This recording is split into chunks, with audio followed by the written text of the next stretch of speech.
Thank you. Stephen? Yeah, hey everybody, I'm Stephen Mika. He, his pronouns, and yeah, I'm just excited to be here.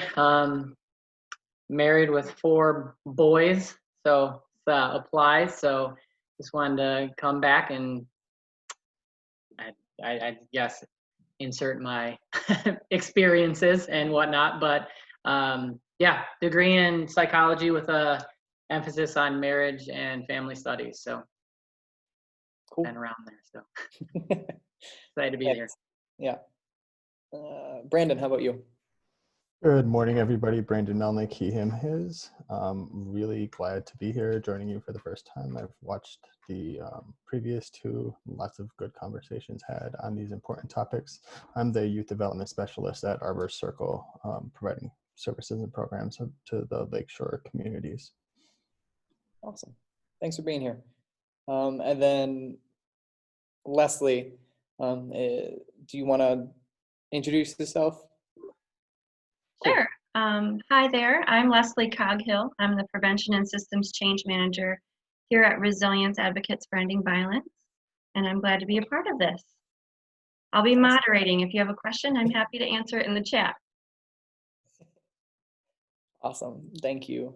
So yeah, like I was saying earlier, this is the 3rd week of a 5-week conversation series. So I just want to say thank you for all of you who are returning, and welcome to you new people. Hopefully you get something out of it and come back for the next 2. But I do have to say that we are recording these conversations, so if you do not want to appear in the recording, please turn off your camera now. Also, if you are under 18, please let us know. We do have to turn off your camera as well. So yeah, like I said, it's the 3rd week. The first week we went through discussing what does manhood really look like? What are we taught as men from a society, from media? What are we supposed to be like as men? And we discussed the notion of the man box, or the collective socialization of manhood. And that was a very robust and engaging conversation. And then we went one step further and we talked about consent, and what that looks like in not only men's lives, but everyone's lives. But we talked about what does the man box teach about consent. And so we're going to take that one step further this time, and we're going to talk about healthy relationships, right? What the man box teaches about healthy relationships, and how we are taught as men to function in a relationship successfully, and whether or not that's unhealthy or healthy. And so we're going to talk about that. And then the next portion of this conversation, hopefully, we're going to talk about the relationship spectrum, right? And so what is healthy, what is unhealthy, what is abusive, but more importantly, how do we communicate if we do see unhealthy trends in a relationship? How do we communicate that with not only our partner, but our friends, our family? And then, so we're going to talk about on a personal level, but also if you see it in a friend's relationship, how do you bring that up to them? So that's kind of where we're going to be going today. And so I guess Brad, because you were like the only one there at our conversation last week, do you want to kind of sum up what we talked about the man box and consent last week? Sure, yeah. Yeah, so I mean, we were talking about consent and how did we learn consent? Where did we learn it? And for most of us, it wasn't until college that we began to learn what consent looked like, what it really looked like. And we kind of talked about the reason why that is. That's not an accident. That's not random. We kind of talked about how male privilege and male supremacy, this idea of manhood, doesn't really want to talk about consent, because men, we kind of feel entitled, and we kind of view other people that don't identify as men as objects, and we treat them as such. And so healthy manhood, we really need to relearn what consent is. It's mandatory, it's necessary, but it's healthy. It builds stronger relationships and trust, And so we kind of broke down, the unhealthy side, but then we also talked about how can we teach this to younger men and older men, to relearn, reframe consent, and apply it not only in their personal life with their partners, but also at work and with friends and with other people. Consent isn't just this yes or no when it comes to sex and intimacy, but it's this whole like lifetime, lifelong approach to bodies and relationships. Awesome. Thank you. So yeah, before we get started, I want to remind everyone, if you have a question or an example or just a statement, please use the chat, and we will basically stop what we're doing and hopefully answer it. So yeah, this week and the following weeks, we're going to start kind of talking about some heavier topics. And so that being said, please take care of yourself. If you need to mute us, I won't know. So if you just need to mute us, if you need to take a break, take a step away from the computer, please do. So yeah, let's get started. So usually what I like to do is I like to read off stats. Stats are very telling and eye-opening. And so I like to really come in there and read off some kind of eye-opening stats.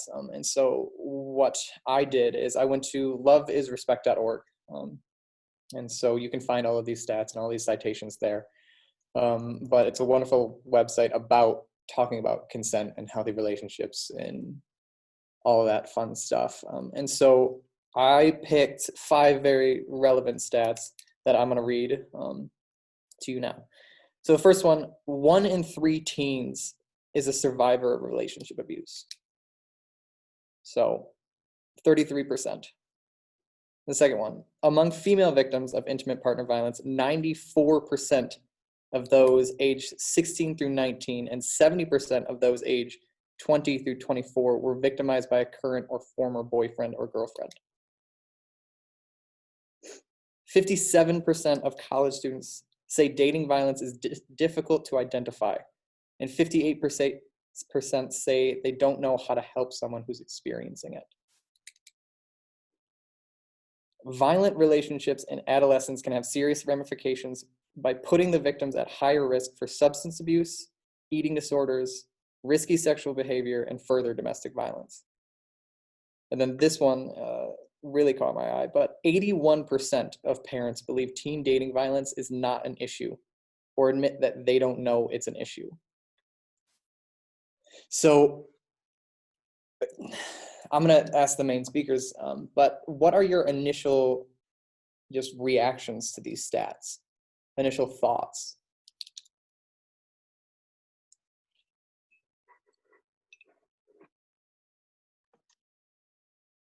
I mean, I go kind of in a view of how many are not being reported, or the ones that this wasn't asked to. And to think those numbers are already so high, it's obviously an issue that's very prevalent and probably even more so than we know. And I think it just speaks to the idea that we know about it, but we don't know how to talk about it. And yeah, I wish there was a way that we could just flip a switch and then everyone be okay with talking about it and being able to open up and be honest. But I don't know. It's kind of a sobering thought just to hear those. And yeah. Yeah, absolutely. I know what I always find shocking is exactly what you said, is the numbers are still so high and so many instances don't go reported. So what are the real numbers, right? Brad, I see you unmuted yourself. Yeah, I was just going to jump in, and I think Stephen made a great point. And it's kind of like there's this crisis. I mean, these statistics are alarming.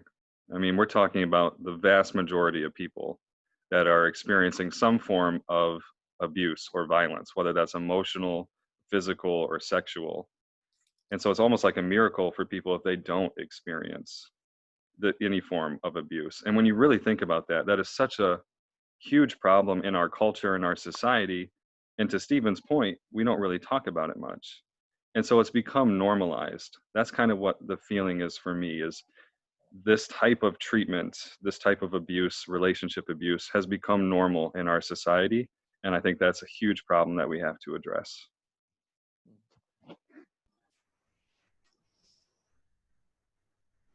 Well said. Brandon? Yeah. Yeah, just Oh, sorry, Brandon. go ahead, Leslie. Go ahead, Leslie. I wrote in the chat, one thought I was having too is the importance of parent engagement.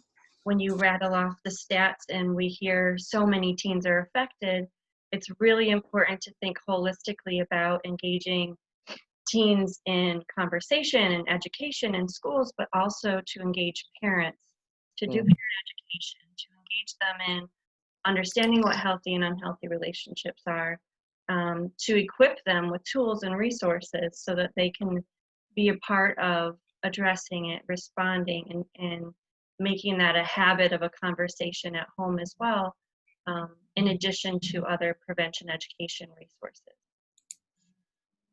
Yeah, that parent piece is huge. Yeah, and I was going to echo everything that's been said, and Leslie, you gave me like a launching pad towards that, because in the programming that I provide, it's building the protective factors in youth, and the biggest protective factor are the parents and caregivers of the youth.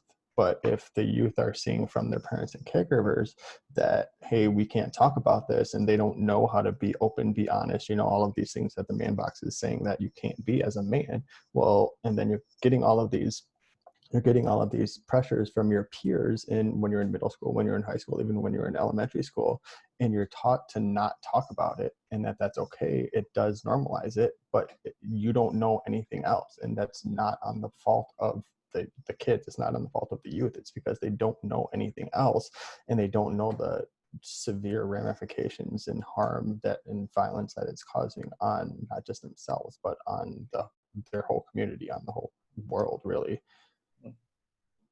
Yeah, I love how you brought it back to the man box, right? Because realistically, consent, healthy relationships, authenticity, and vulnerability, and ally for change, all 5 of our topics revolve around the man box and revolve around what we are teaching men and boys about manhood. And so that was a great segue into my next question, and this is a question for everyone. So if you have an answer, please type it in the chat. But how is the man box tied into those stats?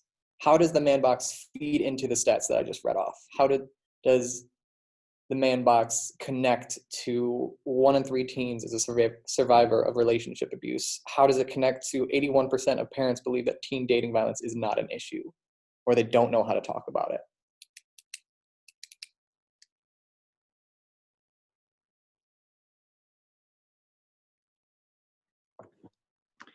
Yeah, I think what's really important too is, as we're thinking about these statistics, it's also important to think about who's perpetrating this abuse, right? A lot of these statistics involve who's being victimized, whether that's age or gender. They break it down in those categories, but the vast majority of those that are perpetrating this violence or abuse are more likely identify as men. And so that's kind of how we're tying this back into the man box. There's something that men are learning and teaching about manhood that is creating a culture where this type of abuse and violence is normal. It's expected. It's just the way it is. And so I think that's something that today I really hope all of us, Brandon, Stephen, I'd love to hear your perspectives. We begin to kind of flesh out, like, what are the specific teachings that we're learning and that we're teaching as men that create a culture where it's okay to abuse someone verbally, physically, or sexually.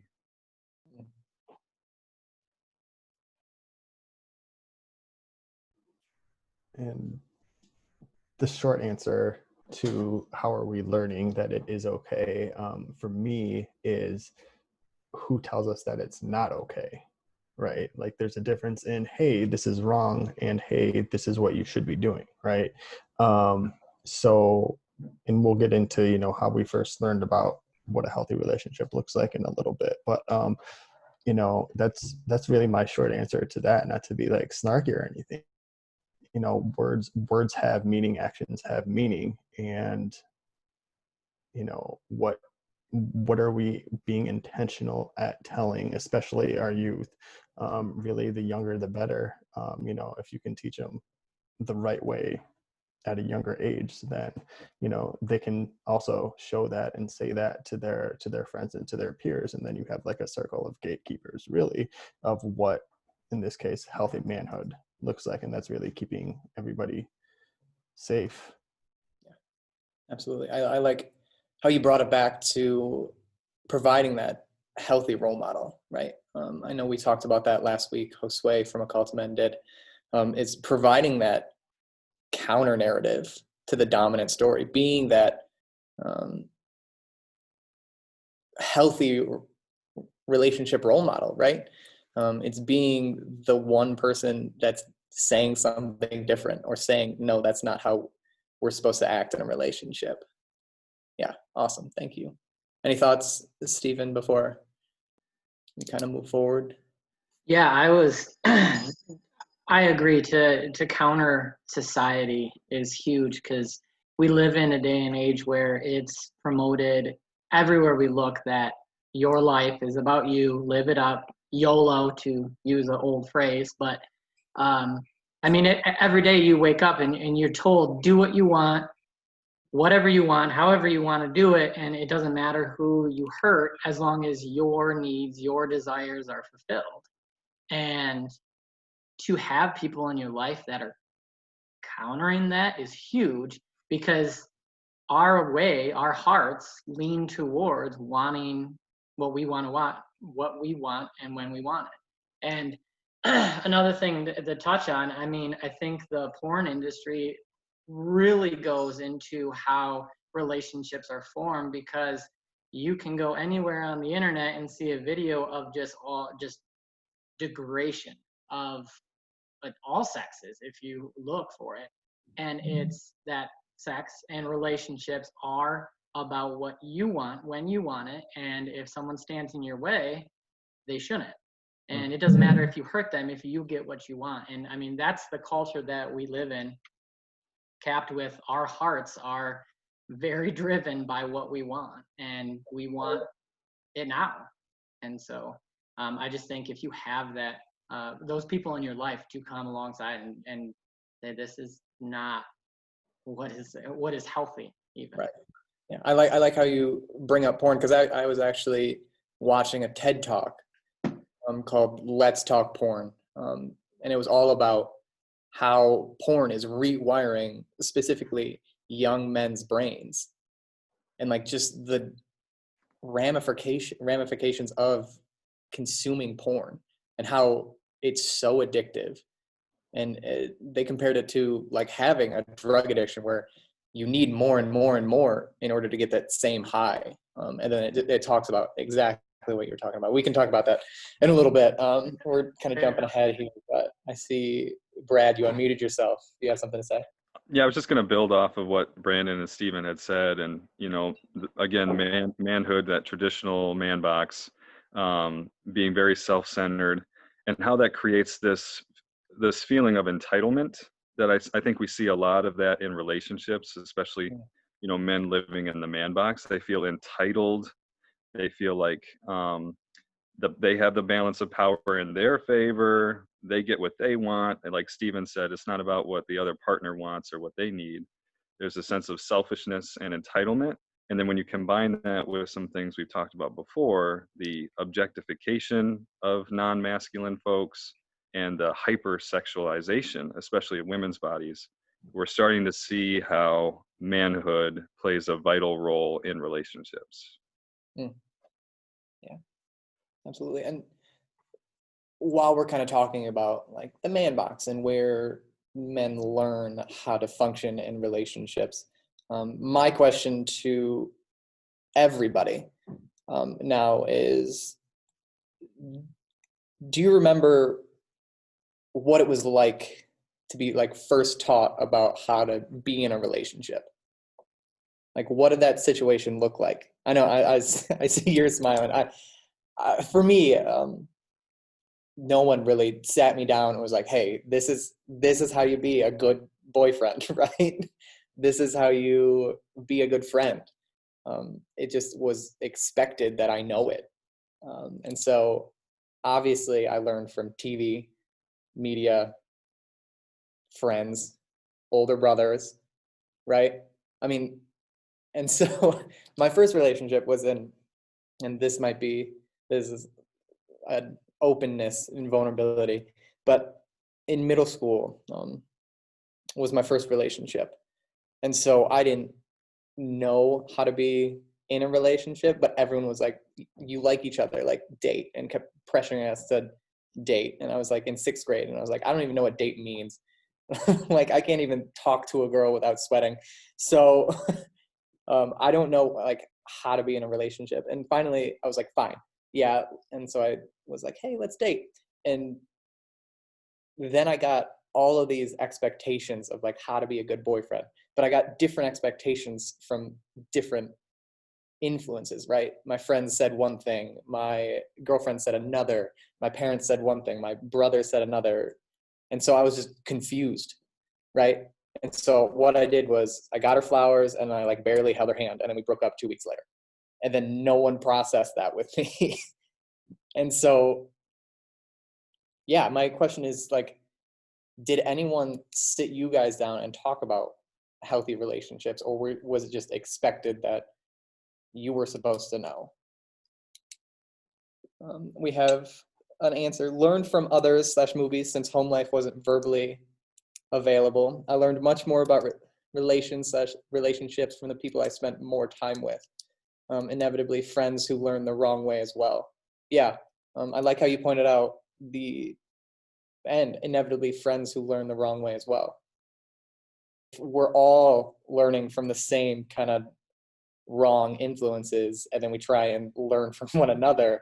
We're just reinforcing those wrong ways, and it just builds and builds and builds.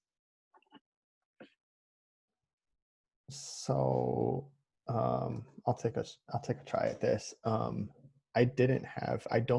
may have had like different conversations with, I know I had different conversations with different people, but it wasn't like, okay, here's what you're supposed to do. Here's what a healthy relationship, like I didn't have that. I didn't have, like, I remember in middle school, high school, it was health class, that 3-minute video on something. Steve knows what I'm talking about.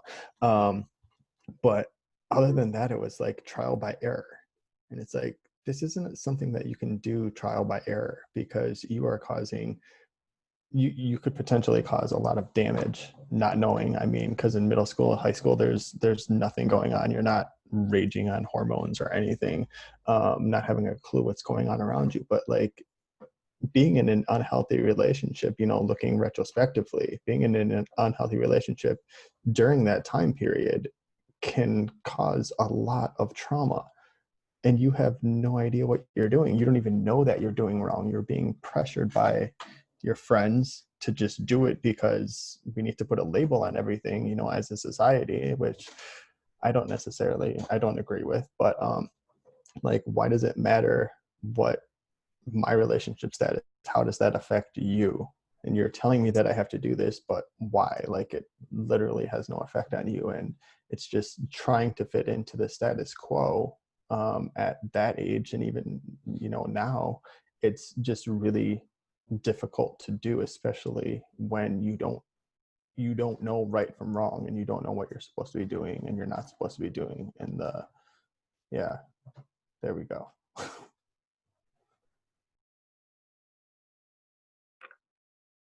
Yeah. I like how you pointed out, it's like people are quick to like throw a label at you, and like men police other men into the man box, it's others police other people into relationships, right? And then judge you based on that relationship. I like how you stated like figuring it out like on a trial basis. Like relationships aren't supposed to do that. And I like how you bring up the trauma when things do go wrong, and you're just supposed to know how to deal with that trauma or not. And then, yeah. Any thought? Oh, Brad, I see you unmuted yourself. Yeah, I was just gonna build off of that, and thinking about, I think most of us, we didn't have somebody in our life sit us down and teach us like this is a healthy relationship. So we either learned from our parents and kind of just watching what they were like, or we learned from society and our culture. Like the chat box, I see a lot of things like the movies and the media. And so I just want to focus on some of those specifics, like what exactly are we seeing in movies and media that is kind of teaching men how to be in relationships. And right away you can see like men are supposed to ask the other person to the dance. They're supposed to ask the other person out. They're supposed to kind of be that aggressive mentality of, I'm going to go do that. I'm going to go get that. I'm going to lead. I'm going to be in charge. And a lot of those subtle messages kind of set the foundation that men are supposed to be more aggressive, and men are supposed to be in control. Men are supposed to make all the moves, and everyone else is supposed to be passive. And so that mentality right there that says men are going to be aggressive, everybody else is going to be passive. Think about how that plays into relationships as they grow and as people get older.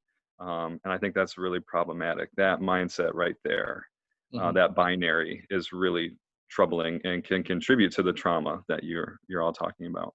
Yeah, I like how when you were listing off the rules in the man box, how you were saying, oh, men have to go out and like get that.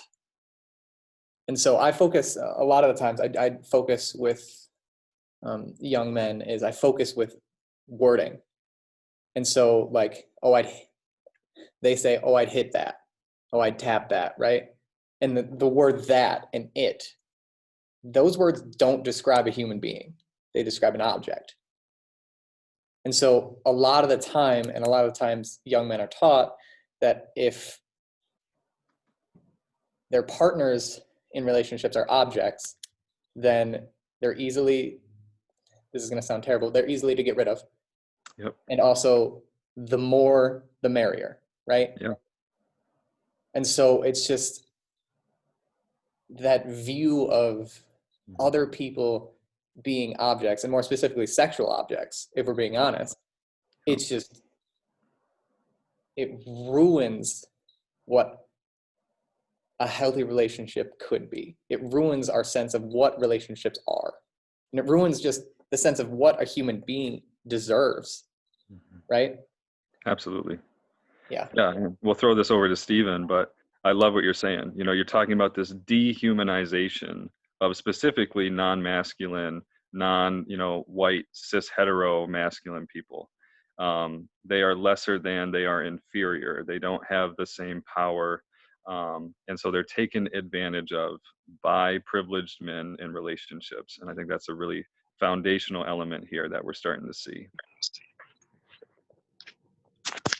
Yeah, just to go off that, I know like it almost seems like there's two ways that society tells you how you should be in a relationship, and it's either like the hopeless romantic comedy guy that like is amazing and perfect, or it's the almost hip hop music, not to go in there, but I mean and touch on the hit that and whatnot. And I had that both growing up.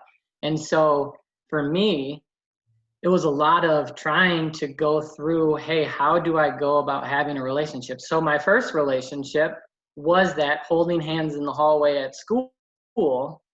And we were dating at school. Everyone knew we were boyfriend, girlfriend. But then my following relationship was with an older girl, and that became something completely different. And I didn't know how to really go about, hey, how do I talk about this? Like now I'm sexually active, and is this healthy? I'm in 9th grade. What's happening? And so I think a lot of it also goes into who you are in that relationship with and what they bring into that relationship. Because you could have morals, you could have standards, you could say, hey, this is how I'm going to be in the relationship. But if you're dating someone or they come in and they've had a totally different experience, they're also going to kind of work with what you think a healthy relationship is, and then that impacts it. And so it's almost trauma based on someone just thinking this is a normal relationship. I don't know if I made that all totally clear, but absolutely. yeah. In a relationship, technically there's always more than one party. And when Right. there's more than one party involved, you're going to have past traumas for both parties and expectations for both people involved, right? And so we're going to dive into that in a little bit. But I see that you guys are providing great examples, and I just want to shout out to a few. Someone said, you're supposed to know already if you want to be considered a man, right? Kind of like what we were saying earlier. You're just expected to know how to be a good, partner. Males are aggressive. They itemize partners, right? Or can come off emotionally void. Yeah. And then females are submissive or boy crazy, to talk about the flip side. But I like this last comment. We often see young teen series / movies that show young girls pursuing a relationship with the bad boy, who is seen as an epitome of being the ultimate man. However, they often portray negative aspects of the man box, such as disregard for others, controlling, unwillingness to compromise, etc. However, Hollywood and media often idolize these types of romances and behaviors.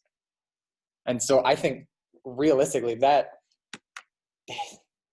basically paints the entire picture of what the media really teaches men and what the media is really teaching men about relationships, right? They are idolized. And so with social media, with YouTube and shows and movies and video games, they all have that common theme of they idolize the bad boy, or they idolize the man box realistically. And so if this is what young men are consuming day in and day out, it's no wonder that 1 in 3 teens is a survivor of relationship abuse, right? And so I guess my next question, if we don't have those positive role models and in our lives to teach us what a healthy relationship is, what do we do as men? Where do we go? Who do we turn to?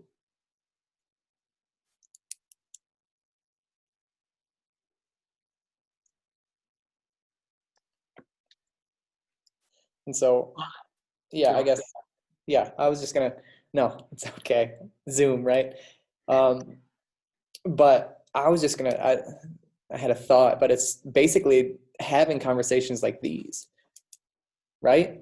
Realistically, it's sitting down with your friend group and having honest and authentic conversations about what past trauma you've been through, how porn and the media have been teaching you very unhealthy things, what you deserve in a relationship, what you're expected to show in a relationship, what your partner deserves, what they deserve as friends in that relationship. It's just, for some reason, we haven't, like you've all been saying, we haven't normalized authentically talking about this stuff. And this kind of ties into next week a little bit, but it feels so good and liberating to actually talk about this stuff, to finally let it all go and stop just pushing it down into our man box. yeah, I guess that was my little rant about that. But thoughts, Stephen? I know you unmuted yourself. Yeah, I like the pushing it down into the man box, and you know, in the week before, I talked about how just bottling up emotions causes anger to flow out of. And if we're living by these expectations that are just so unrealistic and so unhealthy, that it's going to explode. And you're going to put expectations on people that they won't be able to live up to. And then that causes even more of a unhealthy, dysfunctional relationship. And so to have these conversations and be the type of person to talk to kids if you have them, or be a mentor, a role model, or even just talking to your friends as guy to guy. Because I know even now I'm in my mid 30s, and I still hear some of my friends think it's cool that they're dating, but they also have either another girl on the side, or they're texting other girls. Like, and just to hear that, I mean, it just kind of breaks my heart, because you're taught that at a young age. Like, you can have a girlfriend, but make sure you have some on the back burner just in case, or while at the same time. And I think just to be able to have those conversations and make it and call it out for what it is. These relationships aren't doing anything other than glorifying yourself, and they're for you and only you. And it's used, like we said, as disposable. So to have that conversation and be open and honest, and to be honest, guys really suck at being open and honest, and they think it's better to be off in the darkness and saying, hey, this is what I'm doing and I'm okay with it because I don't have to tell anybody about it. But as soon as you start talking about it, then, you know, you quickly can understand that it's not anything that anybody deems as right. Yeah, absolutely. I think back to, I mean, Batman, right? He's basically like pretty much the manliest man. Yet his parents were killed, and instead of talking about it and probably going to therapy about it, he now dresses up as a bat and beats people up. And so these are the type of people we idolize. I like, someone said, the man box is as damaging to men as it is to women. And so I didn't want to cut you off, Brad, but No, you're fine. yeah, my next thing, never mind, you can go. I'll bite my time. I was just gonna build off of that comment, actually, that, you know, echoing that it is as damaging to men as it is women, just in a different way. And we had talked about that before, like how it's a prison for men and a weapon against other people. But I think something too, I just want to call out the gender binary and how destructive that is, and the role that it plays in relationships. So in our culture, we live in this gender binary. You're either man or you're a woman. And if you're a man, these are the traits that are acceptable. And if you're a woman, they have to be the opposite. And there's no room for crossover. And that's so destructive, and it's so inaccurate, and it's so wrong. And we need to highlight voices and elevate voices that counter that are more fluid, that have room for growth and authenticity.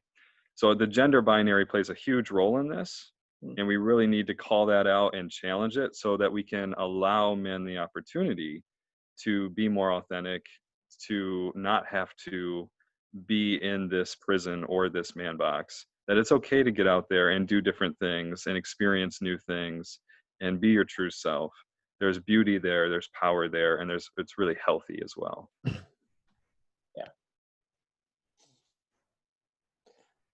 Yeah.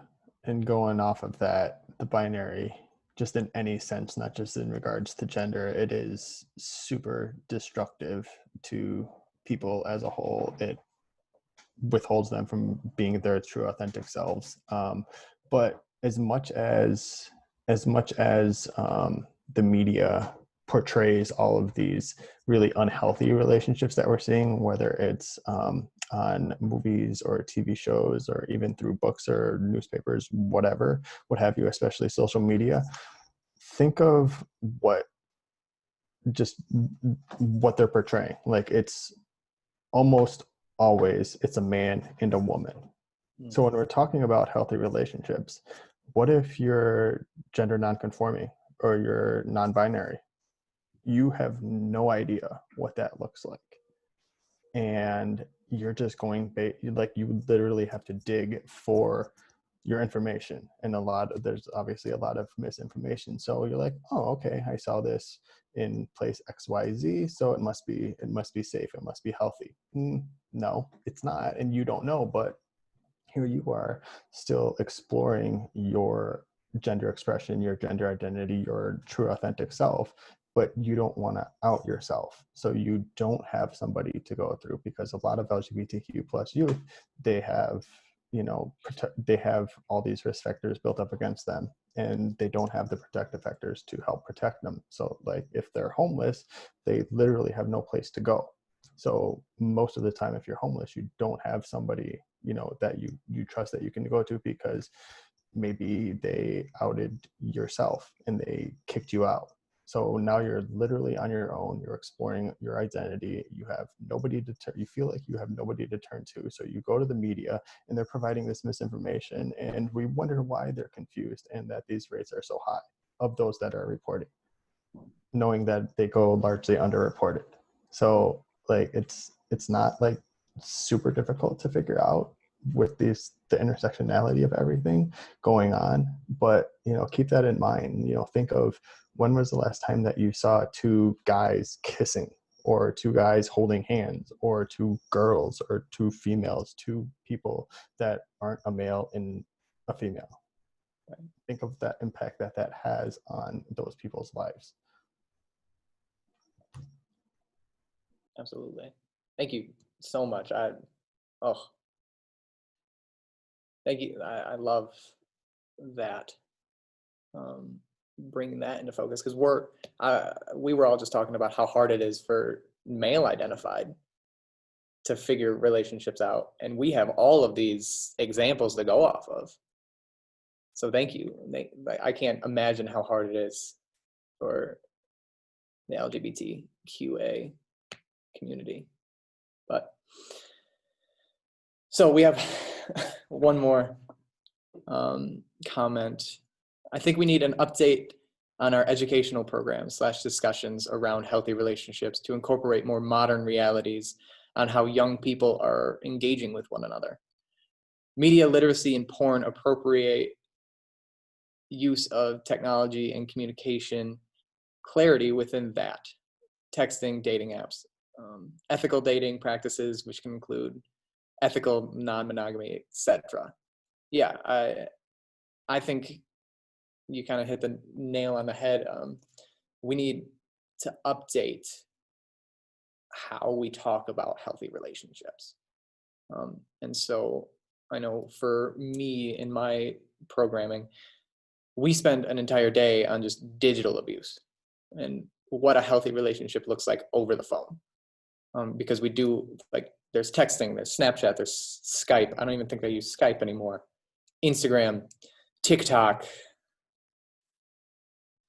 all of these apps that I've never heard of. And so that's how they're communicating with one another. So we need to update ourselves on how those apps work and how our young people communicate through those. And hopefully we can use those apps as a stepping stone to say, look, in Snapchat, this is how you have a healthy relationship in Snapchat. And so that's a very engaging conversation, especially with young people, because that's how they talk. It's all over phone. Very rarely do they ever say they call people anymore. And so, yeah, I think that update, and just the update of, like Brandon was saying, how relationships are portrayed in media, in video games, in TV shows. And there are some great strides. And I think slowly but surely we'll get there. But it's going to take time. And so that's my next question is, what are some benefits to updating our educational programs? What are some benefits of sitting down with your friends and talking about healthy relationships? What are some benefits of maybe taking a lesson or two in healthy relationships? What are the benefits to basically this conversation?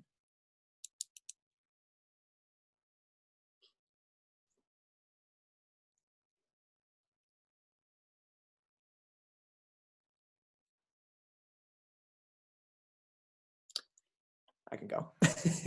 But I think realistically, what I keep coming back to is relationships evolve over time, right?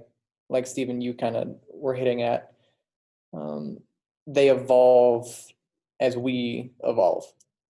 And so just what does a relationship look like in middle school? What does a relationship look like in high school? What does a relationship look like in college? What does a relationship look like in adult life? What does relationships look like in the workplace? What do relationships look like within adult friends? What do relationships look like between me and my partner? So it's just having those authentic conversations over and over and over allow us to unpack things. They allow us to talk things out. They allow us to communicate what's, maybe I need in a relationship. They let us communicate what you need, and then we can figure out how to best support one another in that. Yeah. Yeah, I can kind of build off of that as well. I think something has to change, right? If things continue the way that they are, these stats aren't going to decrease, right? Right now, there's a culture, there's a system that's in place every single day that is leading to these outcomes of violence and abuse. And so we have to challenge that. And one way of doing that is by having these difficult conversations, calling people, sitting down with them, calling it out when you see it. But we can't just let things go the way they have been. Something has to change. We have to change. And in order to change, we have to communicate. We have to have these conversations. And we have to be willing to fight a system that gives us, especially, cis hetero white men, it gives us a lot of privileges. We have to fight that system, be willing to give up those privileges, because the outcome is many, many people are being hurt and abused every day because of us and the privileges that we enjoy. So we have to do more. We have to step up. We have to have these conversations. We actually have to do. We can't just, think. We have to put this into action. So I think that's a huge benefit, is by having conversations, we plant seeds, maybe people's minds change, maybe they grow, we grow too, and that can lead to a healthier, safer future for the whole community. Awesome. Thank you. Yeah, I like how, Brad, you said that we can think it's a great idea, but we need to do something with it. And I think that is the main thing of being the voice, doing conversations like these, but taking it into the streets, if you want to use that phrase. But just to be that light to people, because I think of my 15-year-old who we've had a talk about Snapchat, and he knew about it before I even brought it up to him. And so they're at a very young age getting poured into, and it's almost like we have to be a louder voice than society, and that's a tough, steep hill. And so make sure we surround ourselves with a good support system, so that we can have that ability to fall back and say, man, it's been rough, because it's going to be rough to go against society. It's going to be rough to be that person that polices and says, hey, this is how you should. I mean, it just is. And so to have a support system to be able to do the work and have the conversations is huge. Because again, being a male, having those conversations and being rejected or made fun of, it makes you want to go back into the man box, because it's easier to just get along and go with the flow of what's everyone else doing. So yeah, Brandon, any thoughts? Yeah. First, it's, as white males especially, recognize our privilege in that sometimes we need to shut up and listen to people who don't have that privilege. And by sometimes, I mean all of the time is the right time. But that's just my personal belief. But recognizing that shows that other people, not necessarily the voice of the voiceless, but like people can speak for themselves more often than not, but sometimes they need the support, they need that allyship. And also like stemming from that, one, like for me, it's more than one benefit that comes from like conversations such as these. But conversations are one thing, putting them into action, is Brad and Steven said and Seth said, and I think everybody here can see, thinking is a great first step, but action is, the next step oftentimes. But other than, breaking down systemic injustices, like that's a process. Seeing people as their full and true and authentic selves, is a huge part of that. And for me, it's not so much seeing people like a healthy relationship is a healthy relationship regardless of the setting. Like, yes, it's going to look different, but if we just have a healthy relationship with people, I mean, that seems pretty simple, but I could just be looking through a narrow lens. But if we see people as people and want to see and hear and recognize and appreciate and value them, if it develops into an intimate relationship, great. If it doesn't, that's still okay, but you still are seeing the people as themselves. Well said. And so we've been kind of talking about the man box and how that feeds into where we learn as men, where we learn how to function in relationships. And so we've been throwing around, oh yeah, this is a healthy relationship, this is unhealthy. But we haven't really gone into what that actually looks like. What does a healthy relationship look like? And so we're going to kind of shift focus a little bit to just kind of dive into that conversation, because we do only have 30 more minutes. So this is a question for everybody, but what kind of words or phrases describe a healthy relationship?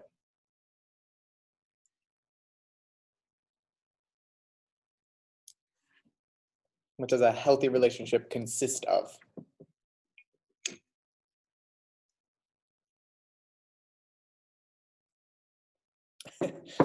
RESPECT, respect, yes. Communication, like whoa. Consent, awesome, absolutely. All right, I'll put myself out there a little bit. I think we all have a general sense of what it is. I mean, respect, communication, consent, empathy, compassion, honesty. To me, those are like, if you look at yourself, those are traits that we want to demonstrate, right? You can throw trust in there. You can throw a lot of other things in there.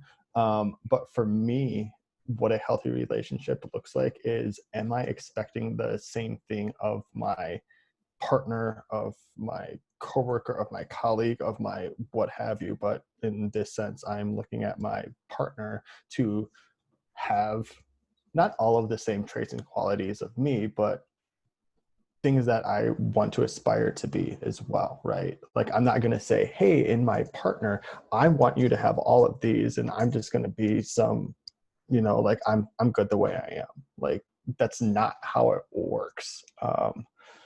Yeah, y'all are throwing out some really good words there. But like, if we were to have a word cloud and we said, hey, take 5 minutes, develop a word cloud of what you want in a healthy relationship, I truly believe that they would have a huge overlap in everything.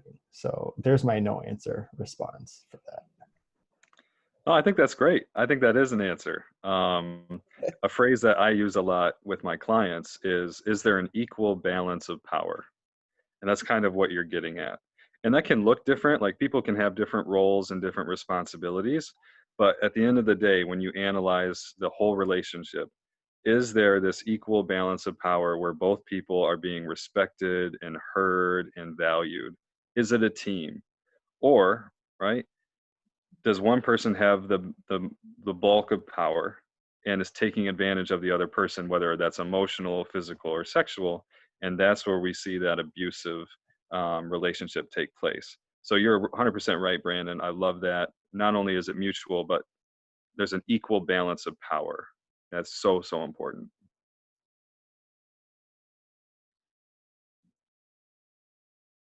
Yeah, I agree with both of you. Just phenomenal what you guys have said.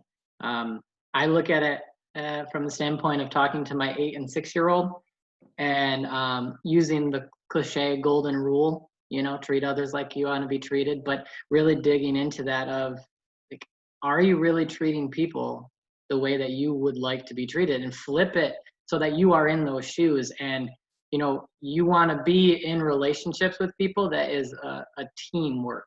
Like, that's ultimately what relationships are. And if it's anything less than walking side by side with somebody, then that relationship, yes, there'd be times where someone needs to be the leader in a sense of the other one is a down or what, because we all have strengths, we all have weaknesses, but at the same point, we're a team. And if you're treating and having the communication, then, then you are a team. And that's the ultimate goal of a relationship. It's not to steamroll. It's not to just have someone there for you. It's for you to walk alongside and do life with someone. I love how you bring it back to, and just taking out even romantic relationships, but just relationships as a whole. It is a team thing, right? And so all of these great, wonderful things, respect, empathy, compassion, honesty, trust, communication, consent, all of these things you can apply to every relationship. Be that your partner, be that your best friend, be that a complete stranger, a coworker. Yeah, awesome. And so flip side is, what are words or phrases in an unhealthy relationship? What are things that describe, or what does it look like in an unhealthy relationship? And this is not abusive, but this is unhealthy, because relationships, they live on a spectrum, right? You got healthy on this side, and then abusive on this side, and then unhealthy in the middle. So lack of trust, absolutely. I get a lot of the times we talk about with my younger men is, well, they're texting me 24/7, asking me where I'm at, who I'm with, and then they just don't trust me. Absolutely. Yeah, I think it's really important to focus on that right there, because I think it's very specific to the man box. Men very, very territorial, very protective. You'll hear that word, or very jealous. I mean, those three things: protective, territorial, and jealous. They all kind of revolve around this central concept in the man box, that is, you're my property, you're mine, you're my possession. No one else can have you. And if anyone tries, now I'm going to be violent, I'm going to be aggressive, because you can't take what's mine, right? And that's very problematic because, like you said, Seth, earlier, now you're seeing your partner not as a human being that you're teammates with, but as this possession, this object, this thing that you own. And we know the history of patriarchy in this country, and that's the central component to patriarchy, the idea that men are in control of everyone else. And we still have that today. It still functions throughout all of our systems today, that thought, and it's really impacting relationships. So we have to reframe manhood so that it's not so possessive, it's not so territorial, it's not so jealous. Because if we remove those from the relationship, now there's a lot more trust and empathy and communication. Yeah. Someone said breakdown in communication leading to conflict. Yeah, communication is a key factor. Brandon? Yeah, and without being simple and saying like all of those positive traits and saying putting an or a dislike in that, for me, a big trait in an unhealthy relationship is that you're questioning everything, and which shows a lack of trust. But like that's one of the phrases that for me is like, really, are you going to do that again? Or like, just, not just the words that you're saying, but the way that you're saying is like, I'm an individual. I can do things by myself. I can go see my other friends. I can go do other things without you. Like, we need to develop this trust. And also Ray brings up really good points of just an unwillingness to work together. You're seeing yourself as an individual rather than part of a team. Working together and togetherness is a huge part of any healthy, positive relationship. So thanks for sharing that, Ray. Yeah, absolutely. All of you give great examples of what healthy relationships look like, what unhealthy relationships look like. And Brad, I'm going to ask you this because this is kind of your wheelhouse. So we covered healthy, unhealthy, but then the other side, abusive. What does it look like to be in an abusive relationship? What are kind of like those red flags that we can kind of look out for? Because now we're going to start talking about, if we do see those red flags, how do we communicate to either our partner, communicate to our friends? So what does an abusive relationship look like? Yeah, so something that we talk a lot about is this idea of power and control.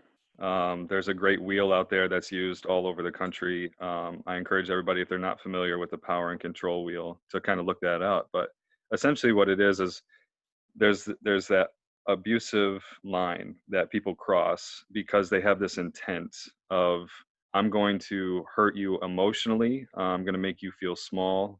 I'm going to degrade you with words. I'm going to threaten you with words. There's physical, which a lot of people, that's what they think of immediately when they think of abusive, slapping, choking, punching, things like that. And then there's the sexual, right? Obviously. But there's a lot of things that happen before that actual abuse takes place. And those are those red flags that we're talking about. So some of them that I see a lot is isolation. I'm going to remove you from people that might help you. I'm not going to let you see your friends and family anymore. We may move to a place like out in the middle of nowhere. I'm going to monitor you a lot. I'm going to see, who are you talking to on your phone? I'm going to look at your phone all the time. I'm going to isolate you. I'm going to take away anyone that might, get in my way or that might help you. So isolation is a really big one, a big red flag. And we see it all the time in relationships. So if we see that, we got to be able to call that out. Brandon or Steven, are there any other red flags that you can think of that you might want to talk about other than isolation? Let me just interject before that. One comment said physical and sexual abuse is not the red flag. And so I thank you for that comment, because there are some things that are more red flag than others, but then there are some things where that is a hard line, right? So yeah, thank you for pointing that out. I needed to say that. Sorry, Brandon and Steven. And I think that was, as Brad, you were saying that comment was typed. So Ray, good timing on that again. For me, a red flag is just a red flag, not just as it relates to sexual assault or domestic violence, but just in general, is a change in behaviors, like a drastic shift in your behaviors. If someone's really, really talkative, really chatty, whether that's verbally and or non-verbally, like through text, and all of a sudden they're quiet, like, to me, that's like, hey, what's going on? And that's getting into more of the emotional well-being. But for me, that's that drastic shift is a big red flag. I don't have any other ones at the moment.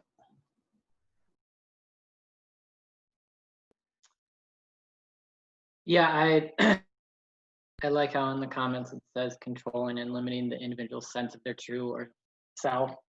I know that in relationships, we all are like, I'm going to change my partner on this and this and this. But when it goes to an unhealthy standard of this is what they need to change, that's a red flag. And talking to the individual going through that to see that change, like Brandon said, of, you know, they're normally talking a ton to now all of a sudden being quiet and reserved, you know, something's kind of going on. And so that would be my biggest red flag of just really looking at it and going, this person is no longer who they seem to be, and who they are is really wrapped up in their significant other and not themselves. Yeah. Another comment I really like is trying to justify their behavior by indicating it was done to protect their partner or done in the name of love and wanting what is best for their partner, right? I hear that a lot is, well, they just want the best for me. When in reality, like you are saying, they want what they want. It's not, they're not thinking about their partner at that stage. They're thinking about themselves and only themselves. I like this. Even controlling a partner to change something negative about themselves, quit smoking, drinking, etc., can lead to abusive behaviors because it's not what they want out of their partner. So yeah, even trying to get rid of, you know, more stereotypically negative behaviors is still trying to change their partner to fit what they want. Yeah. Oh, good. This is good conversation today. And so I guess my next question is, if we do see, you know, these red flags or unhealthy tendencies in our own relationships, as well as our friends' relationships or our coworkers' relationships, how do we bring up that conversation of, hey, this is a red flag. Hey, it seems like we have a lack of trust in our relationship. How do we build that trust up, right? And so I can speak to how do we communicate with others, because basically everything you're saying happened to my best friend, my best man, actually, or would be best man. And so he got in a relationship, and I talked to him, and I was like, can I use you as an example? And he said yes, but he got in a relationship. And so his partner did all of these things you were listing out, trying to get rid of the negative, changing who he was. And over again, I'd be like, hey, I see some red flags, and I bring it up to him, and he would just say, oh, she's just making me better. She's just making me a better person. When in reality, she wasn't. She was changing him from the inside out. And so finally it came to a tipping point where like she actually like slapped him a couple times. And so I put my foot down, and I was just like, we need to have a serious conversation about this. And unfortunately, for a long time, he didn't talk to me after. And so, which was tough, because then obviously he was going to be my best man, and then he wasn't. And we just started talking a little bit after like a year and a half. And so I guess that's a personal example of how I saw those red flags and I took a stand. But that being said, it's not always going to work out like you think. Just because power and control is such a hard thing to break and a hard thing to see when you are in it. But what I can say is I was honest with him. I saw what I saw, and I told him what I saw, and I told him what I think, and then I talked to him about that healthy relationship spectrum, and I like pointed it out, and I was like, you're kind of over here, and he just didn't want to see it. And so yeah, which is tough. I mean, it broke my heart, but I could only do so much, and then it was in their hands, or it was in his hands. So yeah, that's what I got on that.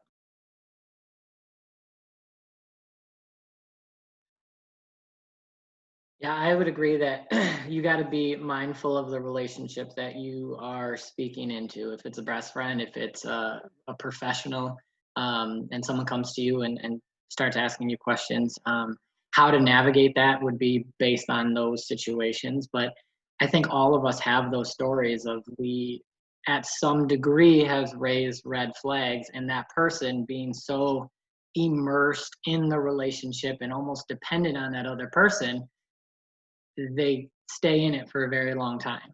And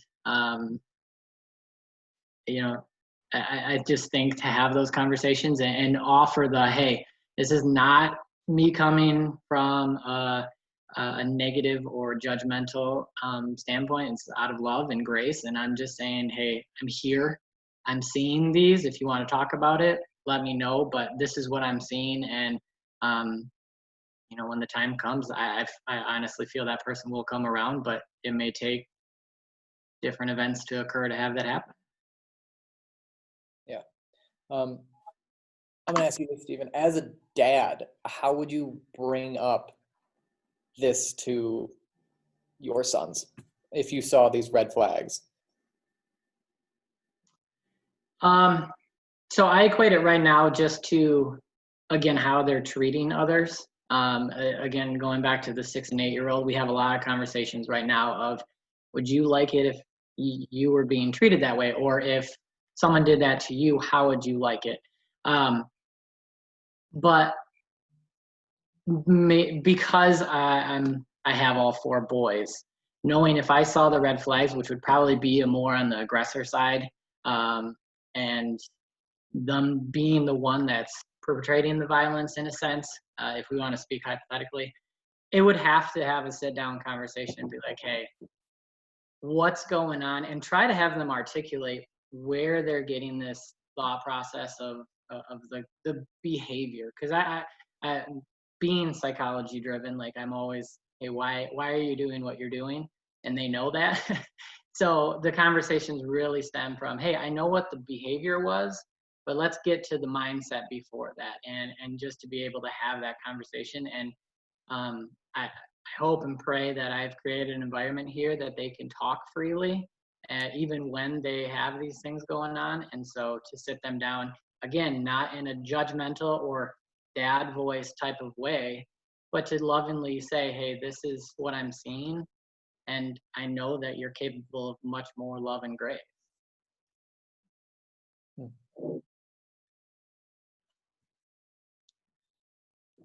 Thank you. Yeah. Just to add to that, add to this question, my thoughts as a non-parent is that there has to be an equal playing field established, and that's not something that's going to be in the moment. Like if the other person or people don't feel like there's an even playing field, they're not hearing you. They're not going to hear you. That's not going to be a good conversation. That's not going to be a good discussion that's going to be had. And that's something that happens just over time. So building that rapport and that even playing field is, like, I'm saying it's the first step, but it's completely necessary. Otherwise, it doesn't matter what you say, you're not going to be heard.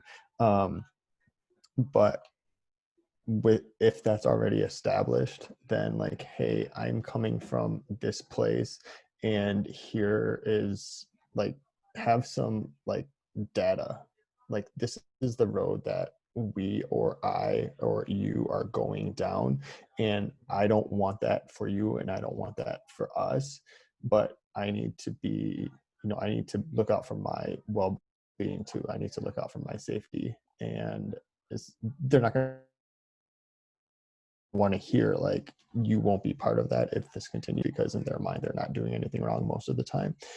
But just have a plan beforehand, and don't go in don't go in the heat of the moment, because that's escalation on top of escalation, and that never leads to anything successful coming out. You know, but I don't have specific examples from my life. Not saying that like it hasn't happened, but I can't think of one that I could explain to all. Yeah. No, thank you so much. I like how you bring up have a plan, because those kind of conversations will probably escalate. So thank you. Thoughts, Brad? Yeah, I just want to echo what you're all saying is so true, and it's so important. Relationships, communication, authenticity, vulnerability, it's so crucial. And it makes me just think about something that Tony Porter has said before, but a male supremacy, or this man box, right? It was created by men, and so it can be undone, but it's going to need to be undone by men to do this work, to talk to each other, to be vulnerable and authentic with each other. And that's really challenging. That is way easier said than done.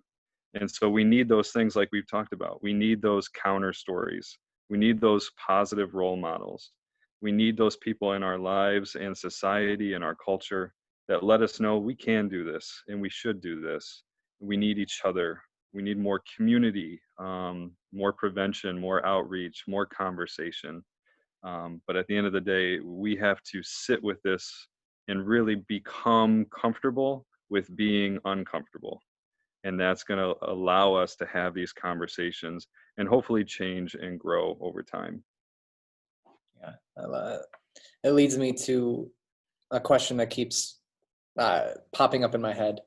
And Leslie provided this question, and I just love it. But to end things out, what do men need to unlearn about traditional masculinity in order to have healthier relationships?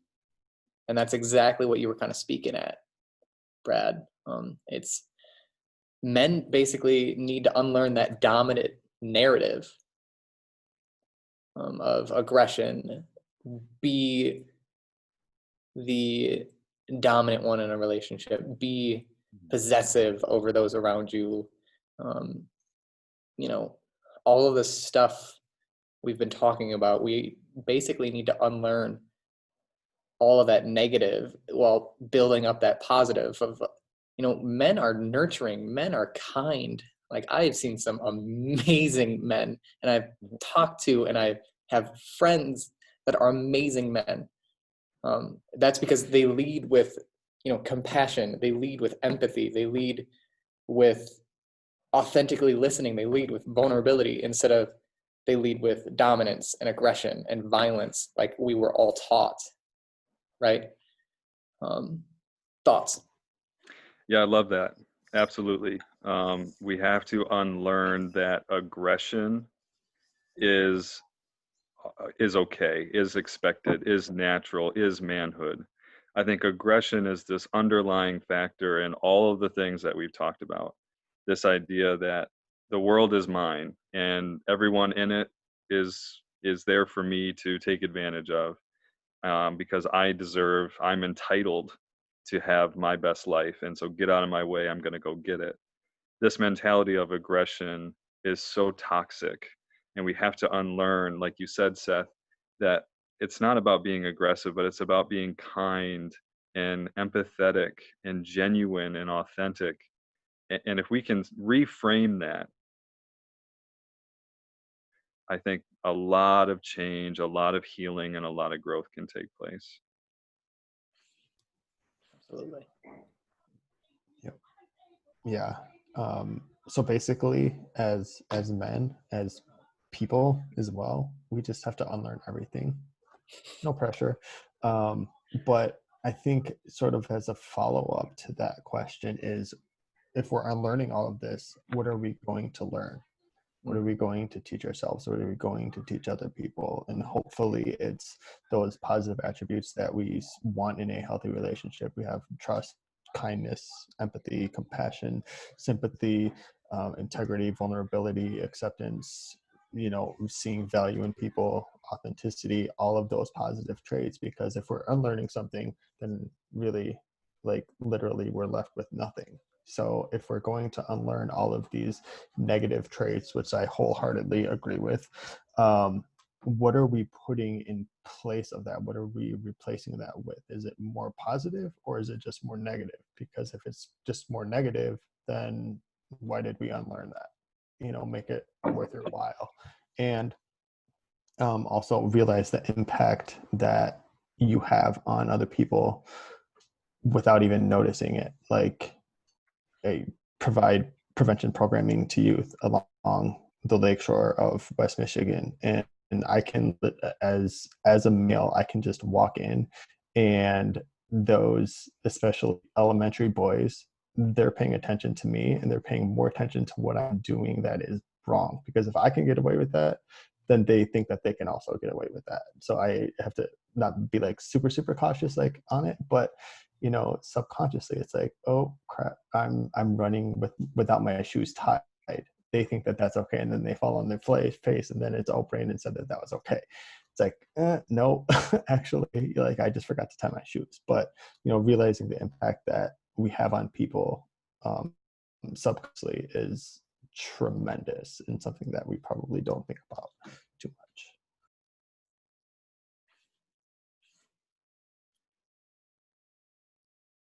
Yeah, I like how you say, what do we need to, do instead? And I think that brings it back to putting what we know into action. And, we can sit here and have these conversations and go, man, that was a good hour and a half that we talked about it. All right, what's next week about? And, just start small with, what can I do this next week? What can I do, starting today? And it's awesome to hear, Brandon, of a real life situation that you have of those interactions, because we have interactions every day that we could literally go against society. And being in the position I am, I speaking to my kids, I was just texting my 15-year-old about how he's going to a thing at church tonight, and how there's going to be girls there. And so, just to be able to talk to him through that is just huge. And I think being and acting against what the society deems as norm and that man box, and people seeing that, is just going to be huge. And it takes the little steps. It takes those deliberate little steps each and every day. Yeah, I like how you added intentional, like intentionality, right? It takes courage to take those small steps, but it's so freeing and uplifting and liberating when we do take those small steps, which is what we're going to talk about next week. I know we only have 2 minutes left, so awesome conversation this week. If you have any questions, please feel free to email me at seths@resiliencemi.org. Leslie, could you type that out in the chat? That would be awesome. Thank you. And so, yeah, if you have any questions at all, please feel free to email me, ask me them. If they're for one of our speakers, I will follow up on you and get their answer. But thank you, Brandon, Stephen, Brad, Leslie, for joining in on the conversation this week. Thank you for all of you. I love having the interaction over the chat. And so next week, we're going to dive a little bit deeper and talk about authenticity and vulnerability. So be prepared for that conversation, because it's probably going to get pretty deep, or at least hopefully, because being open and vulnerable takes courage, and it's going to be really fun. So thanks again for joining in, and have a great rest of your week. Stay safe and stay healthy. All right. Bye, everybody.